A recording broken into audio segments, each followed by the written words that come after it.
کہ وہ اپنے آپ کو جہنم کی آگ سے بچائے، اور دوسری ذمہ داری کہ وہ اپنے اہل خانہ کو جہنم کی آگ سے بچائے۔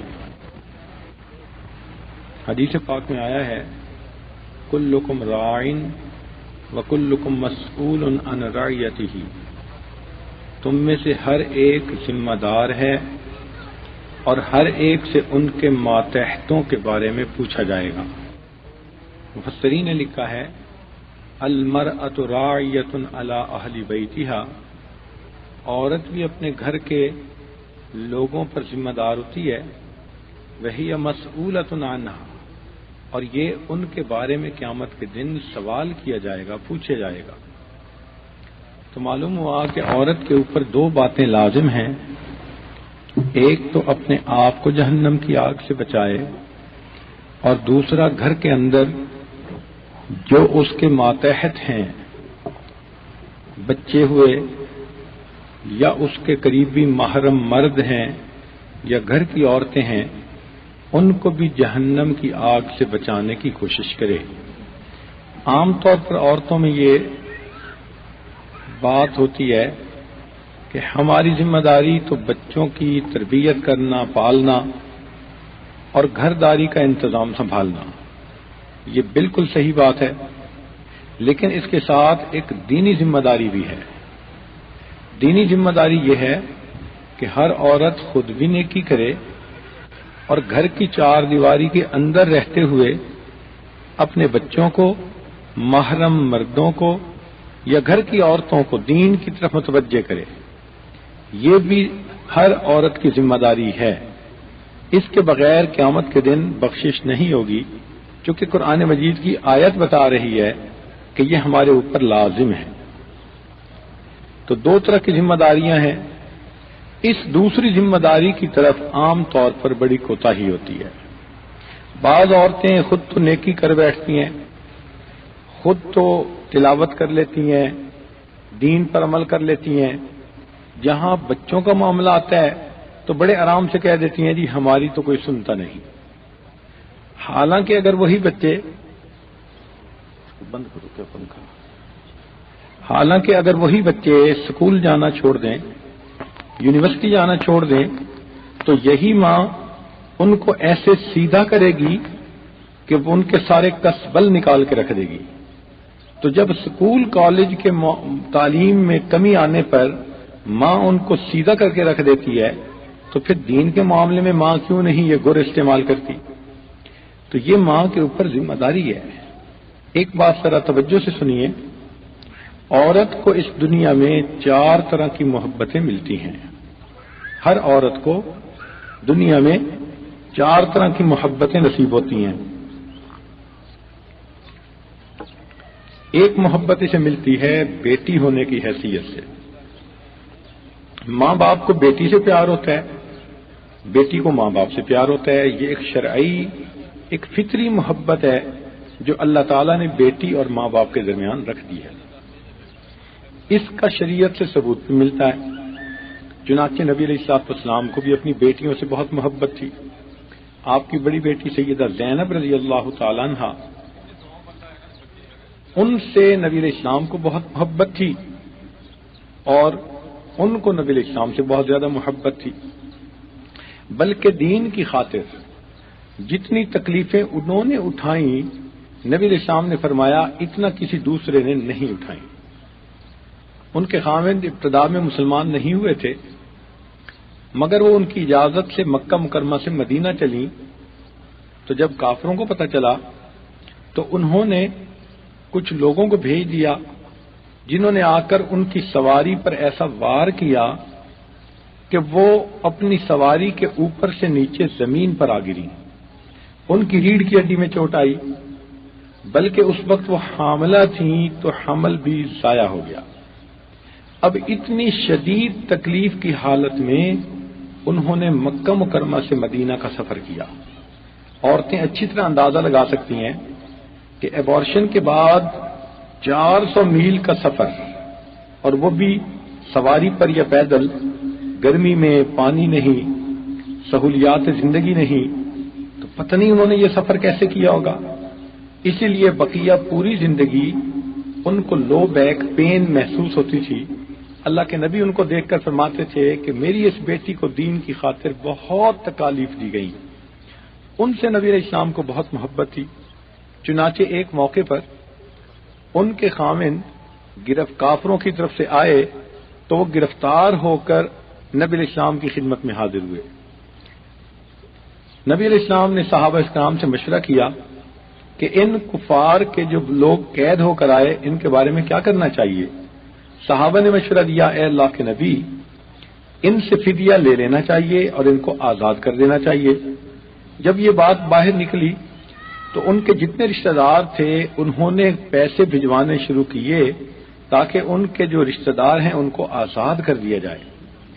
اب سیدہ زینب رضی اللہ عنہا کو پتہ چلا کہ میرے خاوند بھی گرفتار ہو کے آئے تو ان کے پاس ایک ہار تھا جو نبی علیہ الصلوۃ والسلام نے سیدہ خدیجہ الکبریٰ رضی اللہ عنہا کو دیا تھا اور انہوں نے اس ہار کو سیدہ زینب رضی اللہ عنہا کو شادی کے وقت دیا تھا. اب وہ شادی کا گفٹ تھا، ویڈنگ گفٹ تھا جو والدین کی طرف سے ان کو ملا. ان کے پاس صرف وہی ہار تھا. انہوں نے سوچا میں اپنے خامن کو آزاد کروانے کے لیے یہ ہار بھیج دیتی ہوں. چنانچہ جب وہ ہار نبی علیہ الصلوۃ والسلام کے مبارک ہاتھوں میں آیا اللہ کے محبوب نے پہچان لیا. روایات میں آتا ہے کہ محبوب کی آنکھوں میں آنسو آ گئے. صحابہ نے جب روتے دیکھا تو پوچھا اے اللہ کے نبی آپ کیوں رو رہے ہیں؟ نبی علیہ السلام نے فرمایا کہ اس ہار کو دیکھ کر مجھے اپنی بیٹی کی تکلیفیں یاد آئیں جو اس نے اپنے دین کی خاطر اٹھائیں. اس سے معلوم ہوتا ہے کہ باپ کو بیٹی سے ایسی محبت ہوتی ہے کہ اللہ تعالیٰ کے محبوب بھی بیٹی کا ہار اپنے ہاتھوں میں دیکھتے ہیں تو ان کی آنکھوں میں سے آنسو آ جاتے ہیں.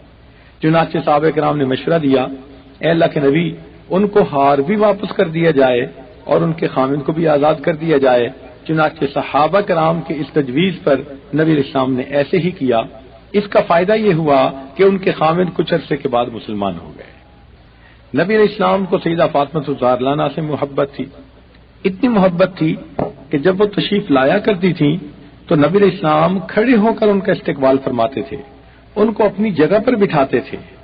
چنانچہ ایک مرتبہ وہ تشریف لائیں، نبی علیہ السلام نے استقبال فرمایا تو انہوں نے اپنی چادر میں سے آدھی روٹی نکال کر نبی علیہ السلام کی خدمت میں تحفہ اور ہدیہ کے طور پر پیش کی.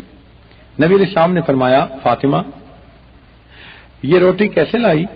عرض کیا اللہ کے نبی سیدنا علی کرم اللہ وجہہ کچھ آٹا لائے تھے، میں نے روٹیاں بنائی تو گھر کے ہر فرد کے حصے میں ایک ایک روٹی آئی، لیکن میرے حصے میں جو روٹی آئی جب میں نے اسے کھانا شروع کیا تو کچھ روٹی کھانے کے بعد میرے دل میں خیال آیا فاطمہ آپ خود تو کھانا کھا رہی ہو، معلوم نہیں کہ آپ کے ابا حضور صلی اللہ علیہ وسلم کے جسم مبارک میں کوئی کھانا گیا ہے یا نہیں گیا.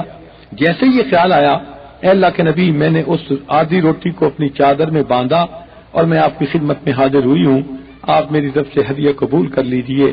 سبحان اللہ، اللہ تعالیٰ ایسی بیٹی ہر ایک کو نصیب فرمائے.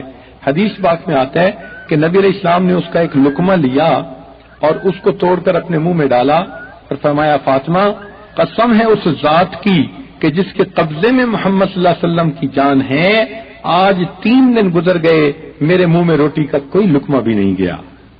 اس سے اندازہ لگائیے کہ باپ اور بیٹی کو آپس میں کس قدر محبت ہوتی ہے. آج کے دور میں اگر اس کا اندازہ لگانا ہو تو جب شادی کا وقت ہوتا ہے کسی بچی کا رخصتی کا، اس وقت اندازہ لگایا کیجئے کہ اس کا باپ بھی رو رہا ہوتا ہے، ماں بھی رو رہی ہوتی ہے. اب یہ ماں باپ کیوں رو رہے ہیں؟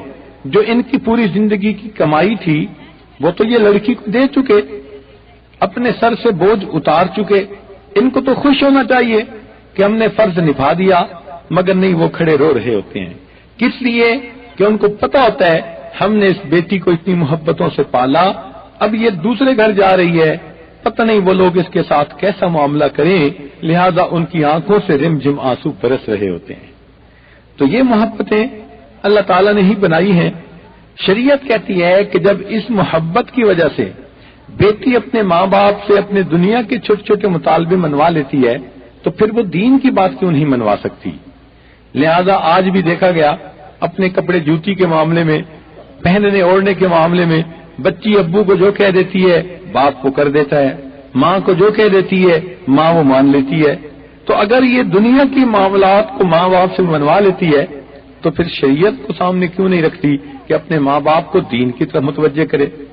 آج آسانی سے بچیاں یہ کہہ دیتی ہیں میرے ابو نماز نہیں پڑھتے۔ کیا نماز کے وقت آپ نے کبھی مصلی بچھایا، پانی بھرا، ابو کی خدمت میں آ کر کہا کہ ابو نماز کا وقت ہو گیا ہے، میں پانی بھر چکی ہوں، آپ کو وضو کرواتی ہوں، ابا جی آپ وضو کر کے نماز پڑھ لیجئے؟ اور اگر ابا جی کہتے ہیں کہ ابھی نہیں پڑھتا تو کیا کسی بچی نے اپنے ابو کے پاؤں پکڑے؟ ابو جی میں آپ کے پاؤں پکڑ رہی ہوں، اللہ کے حکم کو نہ توڑیے، اس کے توڑنے سے ہمارے گھر میں بے برکتی ہوگی، ہمارے گھر پر اللہ تعالیٰ کے جو ہے لعنتیں برسیں گی اور اللہ ہر گھر کے اندر جو ہے بے برکتی آئے گی۔ اگر کوئی بچی اس طرح فریاد کرے، اپنے باپ کے سامنے منت سماجت کرے، کون باپ ہے کہ جو پھر نماز نہیں پڑھے گا یا شریعت کے اوپر عمل نہیں کرے گا؟ تو شریعت یہ کہتی ہے کہ جو بیٹی اس محبت کے تعلق کو استعمال کر کے دنیا کے سارے کام نکلوا لیتی ہے تو وہ دین کا کام کیوں نہیں نکالتی؟ لہذا اسے چاہیے کہ وہ بھی اپنے قریب میں ماں باپ کو اپنے دین کی طرف متوجہ کرتی رہے۔ ایک محبت بیٹی کو ملتی ہے، ایک محبت بیٹی کی حیثیت سے ملتی ہے، بلکہ بیٹی کی اولاد سے بھی محبت ہوتی ہے۔ نبی علیہ السلام کو ایک مرتبہ ایک ہار ملا تو آپ نے ارشاد فرمایا کہ میں یہ اس کو دوں گا کہ جو مجھے سب سے پیاری ہوگی۔ تو بعض نے سوچا کہ شاید امہات المومنین میں سے کسی کو دیں، بعض نے سوچا کہ شاید بیٹیوں میں سے کسی کو دیں، لیکن چھوٹی سی امامہ جو آپ کی بڑی بیٹی زینب رضی اللہ عنہا کی بیٹی تھی وہ آپ کے قریب آئی تو نبی علیہ السلام نے وہ ہار اس امامہ کو دے دیا۔ یعنی بیٹی سے اتنی محبت ہوتی ہے کہ نواسی بھی پیاری لگتی ہے۔ یہ چھوٹی سی امامہ کئی مرتبہ نبی علیہ السلام کی گود میں ہوتی اور آپ کو نماز پڑھنی پڑتی۔ حدیث پاک میں آتا ہے کہ ایک مرتبہ آپ نے نماز کی امامت فرمائی اور امامہ آپ کے کندھے پر بیٹھی ہوئی تھی تو آپ کا جی نہ چاہا کہ امامہ کو آپ ہٹا دیں، لہذا جب آپ کھڑے ہوتے تو امامہ کندھے پہ بیٹھی رہتی، جب رکوع سجدہ کرنا ہوتا اللہ کے نبی امامہ کو اٹھا کر نیچے کھڑا کر دیتے، رکوع سجدہ کر کے جب اوپر قیام کے لیے جانے لگتے امامہ پھر کندھے پہ بیٹھ جاتی۔ اللہ کے محبوب نے نماز اس طرح ادا کی۔ اس سے پتہ چلتا ہے کہ ماں باپ کو بیٹیوں سے کتنی محبت ہوتی ہے، بلکہ بیٹیوں کی اولادوں سے بھی اتنی محبت ہوتی ہے کہ سگی اولاد سے بڑھ کر محبت ہوتی ہے۔ ایک محبت عورت کو گھر میں ملتی ہے بہن ہونے کے ناطے۔ بھائی اور بہن کے درمیان قلبی محبت کا ہونا ایک شرعی چیز ہے، ایک فطری چیز ہے۔ ہر بھائی کو بہن سے محبت ہوتی ہے، ہر بھائی بہن کو بھائی سے محبت ہوتی ہے، اور اگر دونوں طرف نیکی ہو تو یہ محبت اور زیادہ گہری ہوتی ہے۔ اس کا نمونہ آپ نے دیکھا ہوگا کہ کئی مرتبہ ایک عورت جو اپنے گھر کے اندر اپنے میاں کے ساتھ خوش ہے، جس کو اللہ نے مال بھی دیا، جمال بھی دیا، اولاد بھی دی، ہر نعمت دی، اب وہ ہنسی خوشی زندگی گزار رہی ہے، لیکن اگر اس کو پردیس میں یہ خبر ملے کہ میرے بھائی کا ایکسیڈنٹ ہوا اور وہ ہاسپٹل میں چلا گیا تو اب اس بیچاری کی ساری شوخیاں ختم ہو جائیں گی، چاو چنچل پنا سب ختم ہو جائے گا، اداسی ہو جائے گی، اور وہ نماز پڑھ رہی ہوگی، تلاوت کر رہی ہوگی، رو رہی ہوگی، اللہ تعالیٰ سے مصلی پر بیٹھی دعائیں مانگ رہی ہوگی۔ کوئی پوچھے کہ آپ ایسا کیوں کر رہی ہیں، آپ کو تو اپنے گھر میں کسی چیز کی کمی نہیں، وہ کہے گی اپنی جگہ سب کچھ بجا ہے لیکن میرا بھائی ہسپتال میں ہے، جب تک وہ صحت یاب ہو نہیں جاتا مجھے اس وقت تک کوئی چین نہیں۔ تو یہ محبتیں اللہ نے دلوں کے اندر ایسی رکھ دی ہیں، اس لیے شریعت کہتی ہے کہ اس محبت کا خیال کرتے ہوئے بہن اپنے بھائی کے دین کا خیال رکھے۔ صحابیات کی زندگی کو دیکھیں تو یہ بات سمجھ میں آتی ہے کہ وہ اپنے بھائیوں کے دین کا خیال رکھتی تھی۔ چنانچہ سیدہ عائشہ صدیقہ رضی اللہ تعالی عنہا کے بھائی عبد الرحمن بن ابو بکر وہ ایک مرتبہ ان کو ملنے کے لیے آئے، وہیں دوپہر کا کھانا کھایا ام المومنین سیدہ عائشہ صدیقہ رضی اللہ تعالی عنہا کے گھر میں۔ پھر ظہر کا وقت ہوا تو وہ وضو کرنے لگے، وضو کرتے کرتے ان کی ایڑی کا کچھ حصہ خشک رہ گیا تو عائشہ صدیقہ رضی اللہ تعالی عنہا نے دیکھا، فرمایا کہ اے بھائی، میں نے نبی علیہ الصلوۃ والسلام سے یہ بات سنی ہے کہ جو شخص وضو میں غفلت کرے اور وضو کے اعضاء میں سے کوئی عضو خشک رہ جائے تو وہ جگہ قیامت کے دن جہنم کے آگ میں جلائی جائے گی۔ اتنے اچھے انداز سے انہوں نے بات کی کہ ان کے بھائی نے دوبارہ اپنے پاؤں کو دھویا اور اچھے انداز سے اس کو تر کر لیا۔ تو دیکھیں حدیث سے ثبوت مل رہا ہے کہ بہنیں اپنے بھائی کے دین کا خیال رکھ رہی ہیں۔ نبی علیہ الصلوۃ والسلام کی اہلیہ جن کا نام تھا حفصہ رضی اللہ تعالی عنہا، یہ عمر رضی اللہ عنہ کی بیٹی تھی۔ ان کے بارے میں آتا ہے کہ ان کے بھائی عبداللہ ابن عمر کی بیوی فوت ہو گئی۔ کیونکہ عبداللہ ابن عمر رضی اللہ عنہ کو تعلیم و تعلم سے بہت زیادہ گہرا لگاؤ تھا، انہوں نے سوچا کہ چلو میری عمر بھی زیادہ ہو گئی، اب میں مزید کوئی نکاح نہیں کرتا، شادی نہیں کرتا، باقی زندگی میں دین کی خدمت میں گزار دوں گا۔ جب اس بات کو ام المومنین حفصہ رضی اللہ عنہ کو پتہ چلا تو ایک موقع پر آپ نے ان سے ملاقات کی اور بھائی کو کہا کہ اے بھائی، میں نے نبی علیہ الصلوۃ والسلام سے یہ بات سنی کہ جب کوئی آدمی نکاح کرتا ہے اللہ کی رضا کے لیے اور اس کی اولاد ہوتی ہے اور اس اولاد کو وہ دین سکھاتا ہے، اچھی تربیت کرتا ہے، تو وہ اولاد اپنی زندگی میں جتنے سانس لیتی ہے اتنی نیکیاں ماں باپ کے نام اعمال میں لکھی جاتی ہیں۔ ایسے اچھے انداز سے انہوں نے بات سمجھائی کہ عبداللہ ابن عمر نے دل میں عہد کر لیا، اچھا میں نکاح دوبارہ کر لوں گا تاکہ اس صدقہ جاریہ کو حاصل کر سکوں۔ سیدنا عمر رضی اللہ عنہ کے بارے میں سب کو معلوم ہے کہ وہ نبی علیہ السلام کو شہید کرنے کے لیے چل پڑے تھے، لیکن پھر کسی کے بتانے پر بہن کے گھر پہنچے، بہنوئی کو مارنا شروع کر دیا، بہن بچانے کے لیے آئی تو اس کے بھی تھپڑ لگایا، مگر بہن نیچے گری، اس کے منہ سے خون آیا اور اس کی آنکھوں میں سے آنسو آ گئے، وہ اٹھ کر کھڑی ہوئی اور کہنے لگی، عمر جس ماں کا دودھ تو نے پیا ہے اسی ماں کا دودھ میں نے پیا ہے، تو میرے جسم سے جان تو نکال سکتا ہے لیکن میرے دل سے ایمان کو نہیں نکال سکتا۔ یہ ایسی بات تھی کہ جو عمر رضی اللہ عنہ کے دل پر بجلی بن کر گری، جو مارنے کو تیار کھڑے تھے وہ اب خود جو ہے شکار بن گئے اور کہنے لگے کہ اچھا مجھے بتاؤ کیا پڑھ رہے تھے؟ انہوں نے کہا بھائی آپ تو مشرک ہو، ناپاک ہو، غسل کرنا پڑے گا۔ غسل کر کے آئے، چنانچہ قرآن کی آیتیں ان کے سامنے پڑھی گئیں۔ انہوں نے کہا اچھا مجھے نبی علیہ السلام کے پاس لے چلو۔ جو صحابی چھپے ہوئے تھے وہ آ گئے، انہوں نے اللہ اکبر کہا اور بتایا کہ نبی علیہ السلام نے یہ دعا مانگی، اے اللہ یا تو عبداللہ ابن حشام کو ہدایت عطا فرما، یا عمر ابن حشام کو ہدایت عطا فرما، یا عمر ابن خطاب کو ہدایت عطا فرما۔ میرا گمان یہ ہے آپ کے بارے میں نبی علیہ السلام کی دعا قبول ہو گئی، چنانچہ عمر رضی اللہ عنہ مسلمان بنتے ہیں ایک بہن کی رشتے کی وجہ سے، اور اللہ تعالیٰ اسلام کو اتنا بڑا جرنیل عطا فرما دیتے ہیں۔ تو اندازہ لگائیے کہ اس وقت بہنیں اپنے بھائیوں کے ایمان پر آنے کا سبب بن جایا کرتی تھیں، کتنا اس سے جو ہے وہ ہمیں سبق ملتا ہے۔ ایک محبت عورت کو ملتی ہے بیوی ہونے کے ناطے، میاں بیوی کے درمیان محبت کا ہونا ایک شرعی چیز ہے، ایک فطری چیز ہے۔ حدیث پاک سے بھی اس کا ثبوت ملتا ہے کہ میاں بیوی کو ایک دوسرے کے ساتھ بہت محبت ہوتی ہے، اور اس محبت کی وجہ سے خامد بیوی کی بات کو قبول کرتا ہے، بیوی خامد کی بات کو مانتی ہے۔ چنانچہ قرآن مجید سے تو ثبوت یہاں سے ملا کہ فرعون جو اتنا ظالم تھا کہ اس نے بنی اسرائیل کے ہزاروں بچوں کو ذبح کروا دیا، ایک مرتبہ اپنی بیوی کے ساتھ دریا کے کنارے کھڑا تھا کہ ایک بڑا بکسا ان کو تیرتا نظر آیا، انہوں نے غلاموں کو اشارہ کیا اس بکسے کو ہمارے پاس لاؤ۔ جب لایا گیا، کھولا گیا تو اس میں سیدنا موسیٰ علیہ السلام تھے، لیٹے ہوئے تھے۔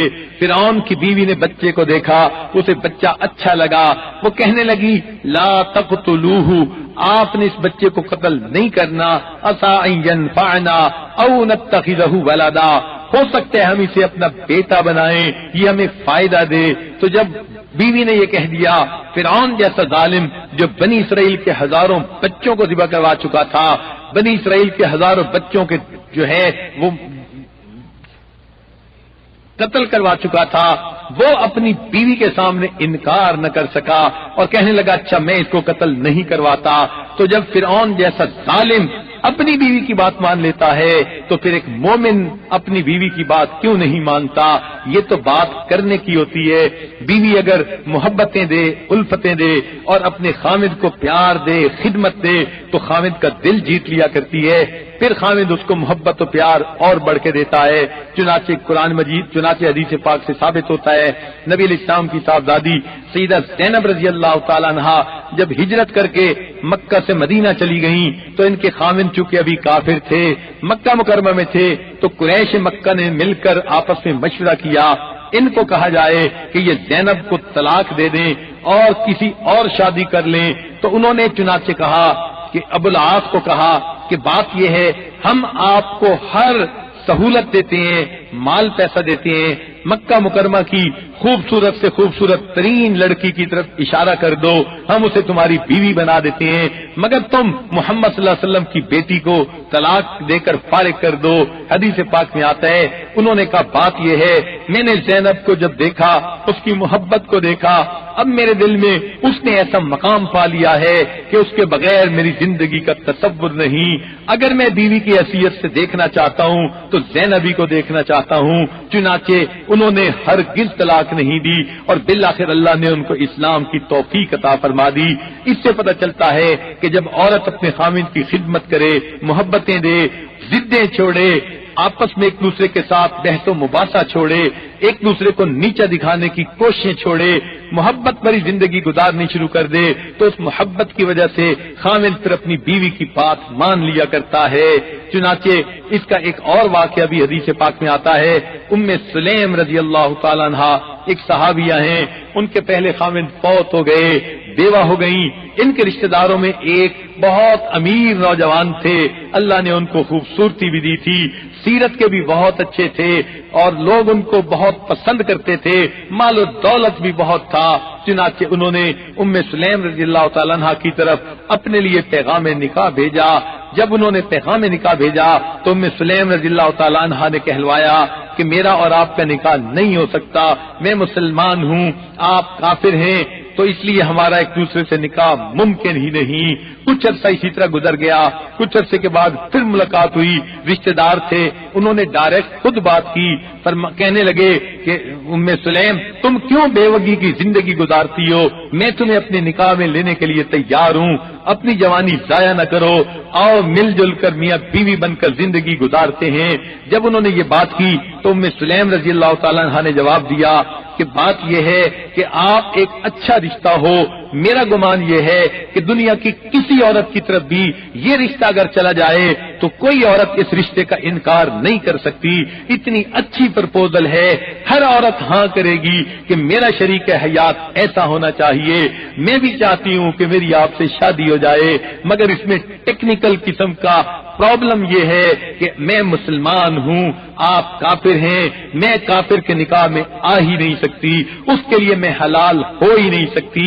تو انہوں نے پھر ان کو سمجھایا کتنا اچھا ہو آپ بھی اگر کلمہ پڑھ کے مسلمان ہو جائیں، اور بات کرتے کرتے ساتھ یہ بھی کہہ دیا کہ اگر آپ مسلمان ہو جائیں تو میں اپنا حق مہر معاف کر دیتی ہوں، یہی آپ کا اسلام قبول کرنا میرے لیے حق مہر بن جائے گا۔ اتنے اچھے انداز سے انہوں نے بات کی، ان کے خامد کے خانے میں بات بیٹھ گئی، وہ سمجھ گئے، چنانچہ انہوں نے کلمہ پڑھا، وہ مسلمان ہو گئے اور ام سلیم لانا سے ان کا نکاح ہو گیا۔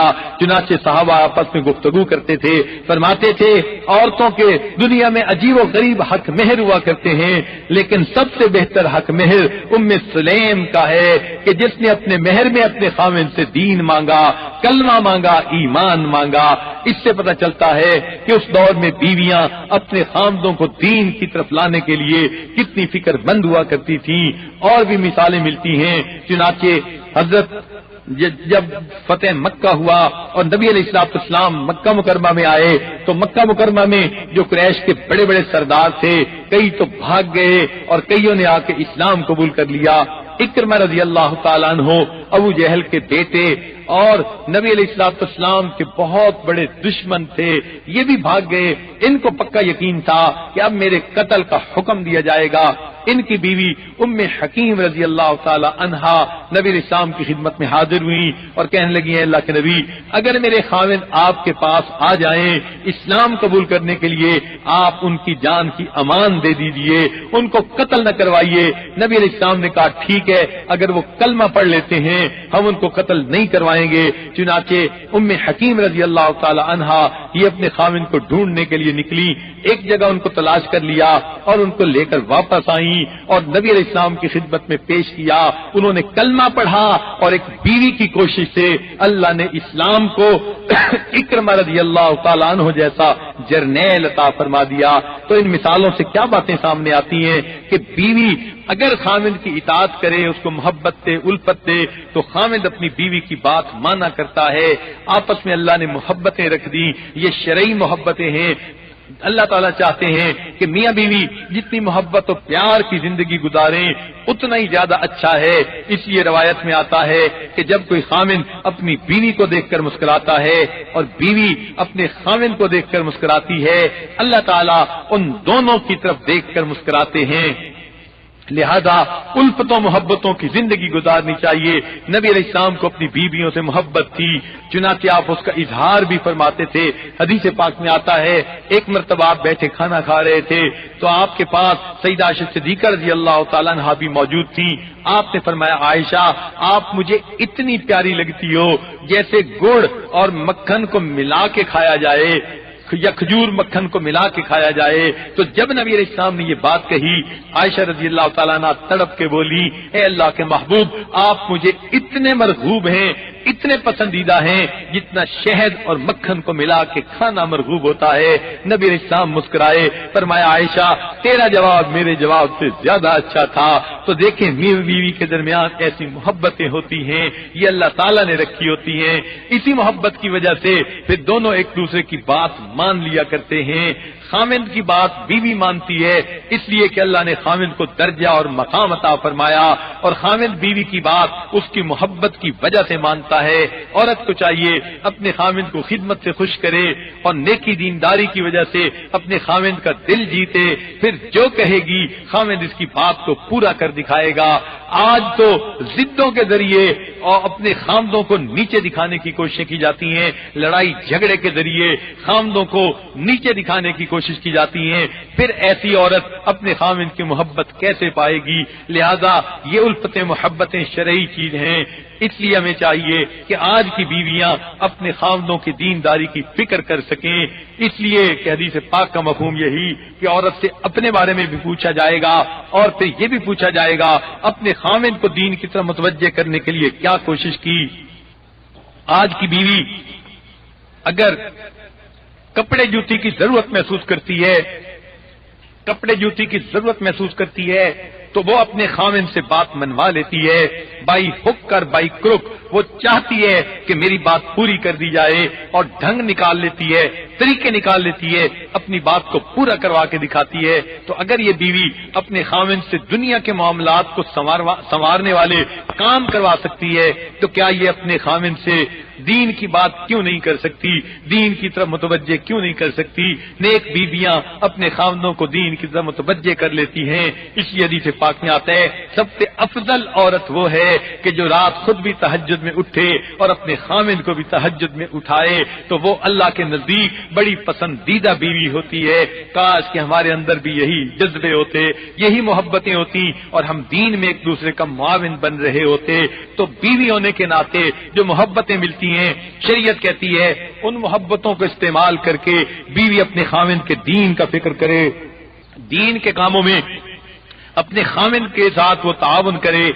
نہ مال کی وجہ سے ڈھونڈو, نہ جمال کی وجہ سے ڈھونڈو, نہ خاندان کی وجہ سے ڈھونڈو, بلکہ تم اس کی دینداری کی وجہ سے اپنی بیوی کو تلاش کرو. اس لیے کہ دیندار بیوی خاوند کے ساتھ جب تعاون کرتی ہے اولاد پھر اچھا بن جاتی ہے. جب ماں تعاون نہیں کرتی تو پھر اولاد نیک نہیں بنا کرتی. یاد رکھ لیجئے خاوند کتنا نیک کیوں نہ ہو, اگر بیوی دین کے ساتھ تعاون کرنے والی نہیں اولاد کبھی بھی نیک نہیں بن سکتی. باپ کتنا سمجھائے گا بیٹے بیٹوں کو بیٹیوں کو جب باہر نکلے گا پیچھے بیوی کہہ دے گی تمہارے باپ کا تو دماغ خراب ہے، تو ماں باپ کی سب محنت ضائع جائے گی۔ اس لیے ضروری ہے کہ بیوی خاوند کے ساتھ دین کے معاملے میں تعاون کرنے والی ہو۔ اس کی دلیل قرآن مجید سے ملتی ہے کہ حضرت نوح علیہ السلام نے پیغام دیا، ان کی بیوی نے ان سے اختلاف کیا، اگرچہ وہ پاک دامنی کی زندگی گزارنے والی تھی مگر اس کو ایک رائے کا اختلاف تھا، اس نے یہ بات نہ مانی کہ طوفان آئے گا اور کشتی میں چڑھنا لازمی ہے، بلکہ وہ اپنے بیٹے کے ساتھ کہنے لگی کہ ہم تو پہاڑ کے اوپر چڑھ جائیں گے۔ نبی علیہ السلام حضرت نوح علیہ السلام نے اپنے بیٹے سے کہا یا بنی ارکب معنا، اے بیٹے ہمارے ساتھ کشتی پہ سوار ہو جاؤ۔ وہ کہنے لگا نہیں میں پہاڑ پہ چڑھ جاؤں گا، کیا ضرورت ہے ابھی۔ ان کو یقین نہیں تھا نہ ماں کو نہ بیٹے کو، لیکن ان کی یہ بات کرنی تھی۔ وحال بینہم الموج فکان من المغرقین، ایک لہر اٹھی اور بیٹا باپ کی آنکھوں کے سامنے غرق ہو گیا۔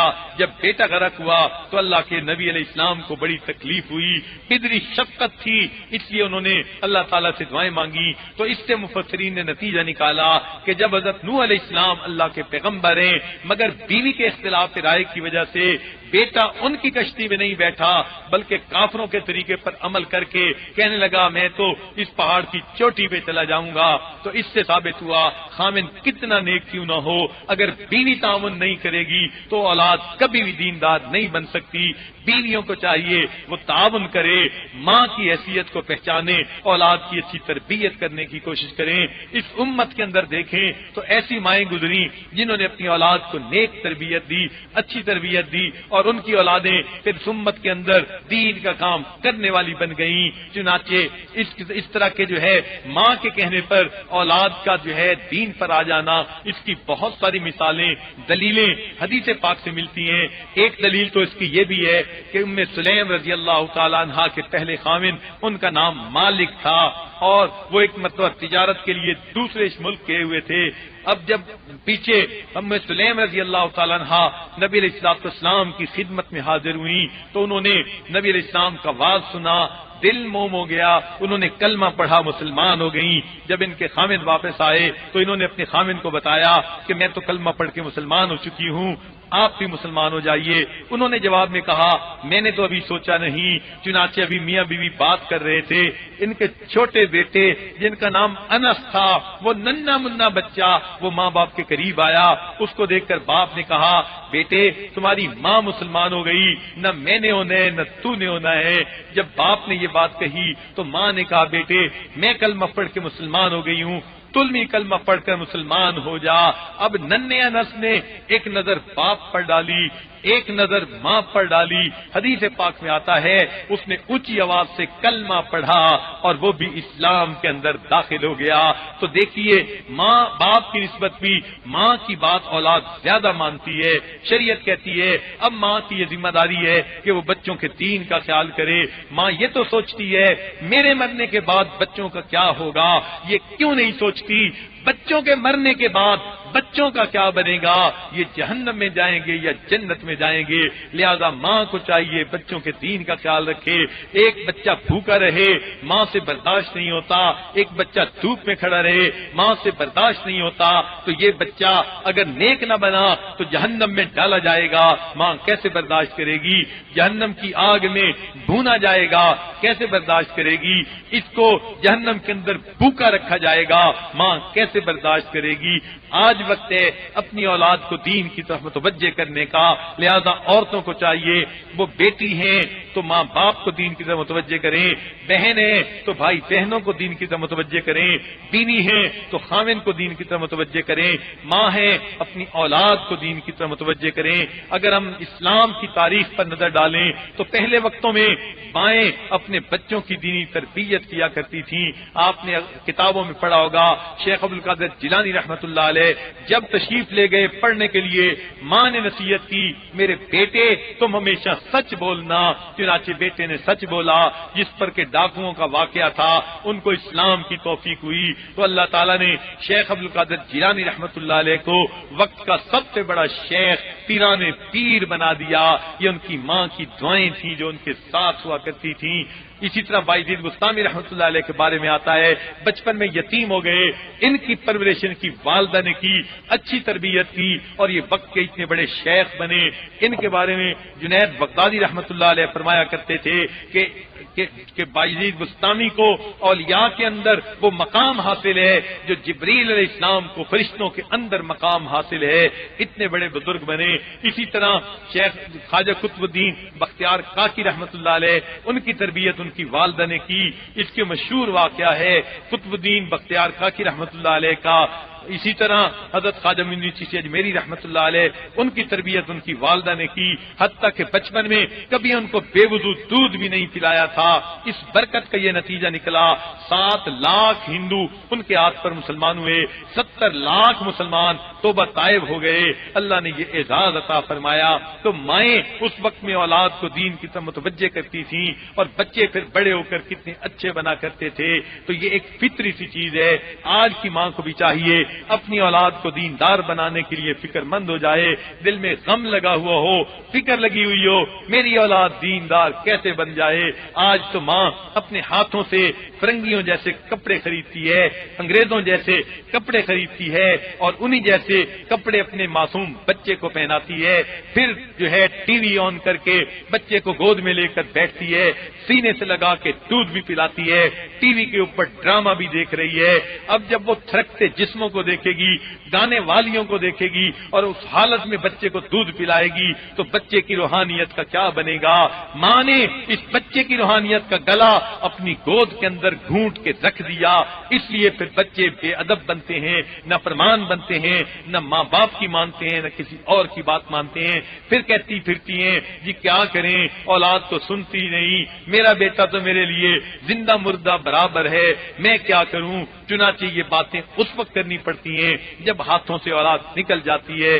آج عورتوں کو چاہیے اپنی اولاد کے دین کی طرف آنے کے لیے فکر مند رہیں، اس کے لیے کوشش کرتی رہیں، پھر دیکھیں اللہ تعالیٰ کی کیسے رحمتیں آئیں گی، اللہ تعالیٰ کی طرف سے کیسی برکتیں آئیں گی۔ تو مائیں اپنے بچوں کو دین کی طرف متوجہ کریں۔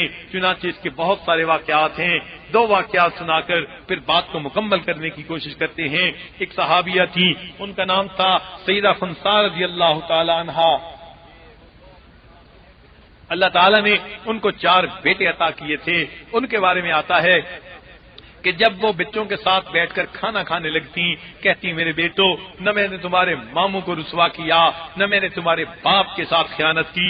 بچے چھوٹے تھے، پوچھتے امی آپ کیا کہنا چاہتی ہیں؟ ماں کہتی بیٹے جب میں کنواری تھی مجھ سے کوئی ایسی غلطی نہیں ہوئی کہ تمہارے ماموں کی بدنامی ہوتی، اور جب میری شادی ہو گئی میں نے تمہارے باپ کے ساتھ کوئی خیانت نہیں کی، کہ میں نے کسی اور کو اپنے دل میں جگہ نہیں دی، اس لیے میں پاک دامنی کی زندگی گزارنے والی ہوں، ایسی ماں ہوں۔ بیٹے کہتے امی آپ کیا چاہتی ہیں؟ ماں کہتی بیٹے میرے دل کی ایک تمنا ہے پوری کر دینا۔ امی کون سی تمنا؟ ماں بتاتی بیٹو جب تم بڑے ہو کے جوان ہو جانا، اللہ کے راستے میں نکلنا، اتنا جہاد کرنا کہ تم اللہ کے راستے میں شہید ہو جانا۔ بچے پوچھتے امی پھر کیا ہوگا؟ ماں کہتی بیٹو جب میں قیامت کے دن اللہ رب العزت کے حضور کھڑی ہوں گی، اعلان کیا جائے گا شہیدوں کی مائیں کہاں ہیں، تو مجھے بھی اپنے پروردگار کے سامنے جاتے ہوئے سرخ روئی نصیب ہوگی، خوشیاں نصیب ہوں گی۔ ایسی مائیں تھیں جو اپنے بچوں کو نیکی کی تربیت دیا کرتی تھیں۔ چنانچہ ایک بزرگ گزرے ہیں امام غزالی رحمت اللہ علیہ، یہ 2 بھائی تھے، بڑے کا نام تھا احمد غزالی، چھوٹے کا نام تھا محمد غزالی۔ بڑے صوفی مزاج تھے، عبادت گزار اور نیکوکار آدمی تھے، لیکن وہ مسجد میں نماز پڑھنے کی بجائے گھر میں خود ہی نماز پڑھ لیا کرتے تھے۔ چھوٹے بیٹے امام محمد غزالی رحمت اللہ علیہ یہ بڑے عالم تھے، وقت کے قاضی تھے، خطیب تھے، یہ مسجد کے امام بھی تھے۔ ان کو لوگ کئی دفعہ کہتے آپ کے بھائی آپ کے پیچھے نماز نہیں پڑھتے، تو ایک دفعہ انہوں نے اپنی والدہ کو کہا امی جان لوگ مجھے اعتراض دیتے ہیں تیرا اپنا بھائی تیرے پیچھے نماز نہیں پڑھتا اور کسی کو تم کیا کہو گے؟ جب انہوں نے یہ بات کی تو والدہ نے اس وقت اپنے بڑے بیٹے کو بلایا کہ بیٹے تم اپنے بھائی کے پیچھے نماز پڑھ لیا کرو۔ انہوں نے کہا بہت اچھا۔ اگلی نماز کا وقت آیا، چھوٹے بھائی نے امامت کروائی، بڑا بھائی پیچھے کھڑا ہو گیا۔ پہلی رکعت تو ٹھیک ادا کی گئی، جب دوسری رکعت شروع ہوئی تو درمیان میں اس پیچھے والے بڑے بھائی نے نماز کی نیت توڑ دی اور صفوں سے نکل کر مسجد سے نکل کر گھر چلا گیا اور اپنی انفرادی نماز اس نے پڑھ لی۔ اب جب لوگوں نے سلام پھیرا تو بہت ہی زیادہ انہوں نے ہنگامہ کیا۔ امام غزالی رحمت اللہ علیہ بڑے پریشان ہوئے، والدہ سے آ کر کہا امی بھائی کی وجہ سے آج مجھے بڑی بدنامی اٹھانی پڑی۔ تو ماں نے بیٹے کو پھر بلایا، بیٹے جب میں نے تجھے حکم دیا تھا بھائی کے پیچھے نماز پڑھ لینا تم نے کیوں نہیں پڑھی؟ اس نے کہا کہ امی آپ نے حکم دیا تھا نماز پڑھ لینا، چنانچہ میں اس پہ جو ہے بھائی کے پیچھے نماز کے وقت مسجد میں حاضر ہوا، پہلی رکعت اس نے نماز پڑھائی، میں نے نماز پڑھ لی، جب دوسری رکعت ہوئی تو یہ نماز میں تھا ہی نہیں، تو میں اس کے پیچھے کیسے کھڑا ہوتا؟ میں سلام پھیر کے گھر آ گیا۔ ماں نے چھوٹے بیٹے سے پوچھا بیٹے یہ کیا معاملہ ہے؟ چھوٹے بیٹے کا سر شرم سے نیچے جھک گیا۔ امام غزالی رحمت اللہ علیہ کہنے لگے امی اصل بات یہ ہے آج عورتوں کے درس کا دن ہے، نماز کے بعد مجھے درس دینا تھا، نماز سے پہلے میں ان کے مسائل کا مطالعہ کر رہا تھا کہ عورتیں سوال پوچھیں گی مجھے جواب دینے پڑیں گے، تو میں ان کا مطالعہ کر رہا تھا۔ جب میں نے نماز شروع کی تو پہلی رکعت میں تو میرے دل کی توجہ اللہ رب العزت کی طرف تھی، لیکن جب دوسری رکعت میں کھڑا ہوا تو وہی عورتوں کے مسائل میرے دماغ میں آنے لگ گئے۔ تھوڑی دیر کے لیے میں اس خیال میں لگا، نتیجہ یہ نکلا کہ جو ہے کہ میرا بھائی پیچھے سے نماز توڑ کر جو ہے وہ چلا گیا۔ جب اس نے یہ بات کی تو ماں نے ٹھنڈی سانس لی، کہنے لگی بیٹوں نے پوچھا امی کیا ہوا؟ ماں کہنے لگی بیٹو تم میرے دو بیٹے تھے اور میرے کام کا دونوں میں سے کوئی بھی نہ نکلا۔ دونوں حیران رہ گئے، امی ہم آپ کے کام کے کیسے نہ نکلے؟ ماں نے کہا ایک آگے مصلی پر کھڑا ہوا، اب جو ہے نماز کے دوران عورتوں کے حیض و نفاس کے مسائل کے جوابات سوچ رہا ہے، اور پچھلی صف میں کھڑا ہوا اپنے آگے کھڑے بھائی کے دل کے حالات کو کشف کی نظر سے دیکھ رہا ہے۔ نہ اگلے کی توجہ اللہ کی طرف تھی نہ پچھلے کی توجہ اللہ کی طرف تھی، لہذا تم دونوں میں سے میرے کام کا کوئی بھی بیٹا نہ بنا۔ اس سے اندازہ